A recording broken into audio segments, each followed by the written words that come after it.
Well, happy Monday, everybody. Thanks for joining us on the Daily Drive. My name is Breaux, and we've been walking through some one-on-one encounters that Jesus had with various people. And I hope these are helping you see the heartbeat that God has for people, how he longs to do life with all of us. And as we look at the way that Jesus treats people and meets them where they are, my hope is that all of us would look at Jesus and say, I want to be more like that guy. We've already seen him as the resurrection and the life. We've seen him as the living water. We felt the power of his compassionate touch. Last week, we watched him stand in amazement at the faith of a Roman commander. And today, we're going to see that Jesus is a chain breaker. Now, when I talk about chains, I'm talking about anything that has a firm grip on a person's life. Something that keeps you and me stuck. Something that keeps us from experiencing true freedom. I don't know, but you might be in bondage to fear, anxiety, shame, or guilt. Or maybe it's perfectionism or codependency, or maybe some deep-seated anger that has you all locked up. Perhaps, if you're honest, alcohol has become an uncontrollable problem for you. Or maybe it's drugs or gambling or some kind of eating disorder. Perhaps you're in the grip of porn or some kind of sexual addiction. Maybe bitterness has a hold on you. You can't let go. Maybe you're experiencing what the Bible calls a stronghold. Something that dominates your thoughts, behavior, relationships, and keeps you just chained up. I got the privilege of planting a church in Las Vegas years ago when someone in recovery walked up to me one weekend and gave me this quote-unquote love letter from his addiction. Perhaps you've seen this. It's a little lengthy, but it's really poignant. Just hang with me for a few minutes. Dear friend, I have come to visit once again. I love to see you suffer, mentally, physically, spiritually, and socially. I want to make you restless so you can never relax. I want to make you jumpy, nervous, and anxious. I want to make you agitated and irritable so everything and everybody makes you uncomfortable. I want you to be confused and depressed so that you can't think clearly and positively. I want you to feel guilty and remorseful for the things you've done in the past, and you'll never be able to let go of them. I want to make you angry and hateful toward the world for the way it is and the way you are. I want you to feel sorry for yourself and blame everything but me for the way things are. I want you to be deceitful and untrustworthy and to manipulate and con as many people as possible. I want to make you feel fearful and paranoid for no reason at all. I want to make you wake up all hours of the night screaming for me. You know you can't sleep without me. I'm even in your dreams. I want to be the first thing you think about every morning and the last thing you think about before you black out. I'd rather kill you, but I'd be happy enough to put you back in the hospital, another institution, or jail. But you know that I'll be waiting for you when you get out. I love to watch you slowly go insane. I can't help but sneer and chuckle when you shiver and shake, when you freeze and sweat at the same time, when you wake up with the sheets and blankets soaking wet. It's amusing to watch you ignore yourself, not eating, not sleeping, not even attending to your personal hygiene. Yes, it's amazing how much destruction I can be to your internal organs while at the same time working on your brain, destroying it bit by bit. I deeply appreciate how much you are sacrificing for me. The countless good jobs you've given up for me, all the friends that you cared deeply for, you gave up for me. And what's more, the ones you turned yourself against because of your inexcusable actions, I'm eternally grateful, especially for the loved ones, the family that you have turned yourself against. You even threw them away from me. But do not despair, my friend, for on me you can always depend.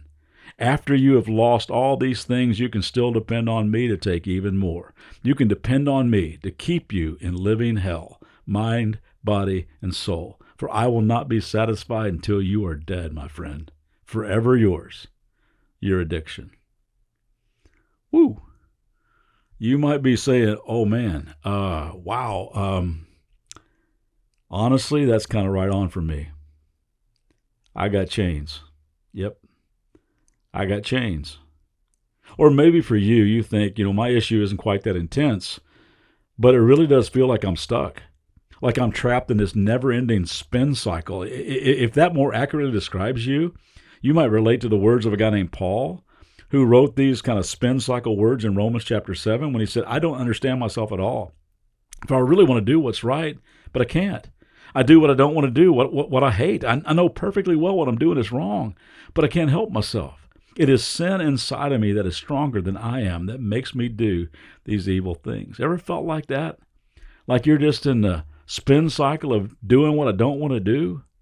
I think we all can relate.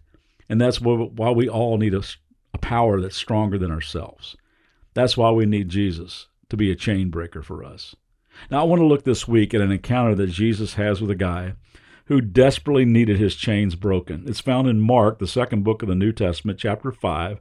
And like we've done for the past several weeks, I'd invite you to grab a Bible or an app you use for Bible reading, and today just read the entire story. But let me set it up for us today, and then we'll come back tomorrow and start unpacking this tremendous story of hope. Mark chapter 5, verse 1 begins like this. So they arrived at the other side of the lake, in the region of the Gerasenes. Jesus and his disciples, they sail across the Sea of Galilee to go to the quote-unquote other side of town, so to speak.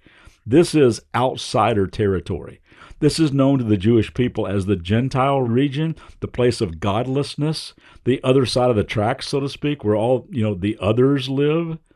Jesus has taken his guys from the safe side of the lake to the other side of the lake, from the familiar to the unfamiliar, and I'm sure they had to be super nervous. And I love how Jesus did that to them a lot. He took them to places they would never have gone. He introduced them to people they would have never encountered. Jesus moved through his life, breaking down social barriers and racial barriers and gender barriers, economic barriers. He broke all kinds of man-made rules of the religious elite, touching lepers, getting down the dirt with a used and accused woman. He made lame men walk, deaf people hear, blind people see. He flipped over the tables of greedy, power-hungry men gathered around him, an assortment of tax collectors, sheep herders, zealots, fishermen, and men and women labeled by the religious community as notorious sinners. He loved all people. He had compassion on all people, and his followers, they got a front row seat to it all. Now, I am not a horror movie fan. I do like suspense and mystery, but I'm not into creepy stuff at all. When a movie starts to head that way, I have a tendency to turn every light in the house on.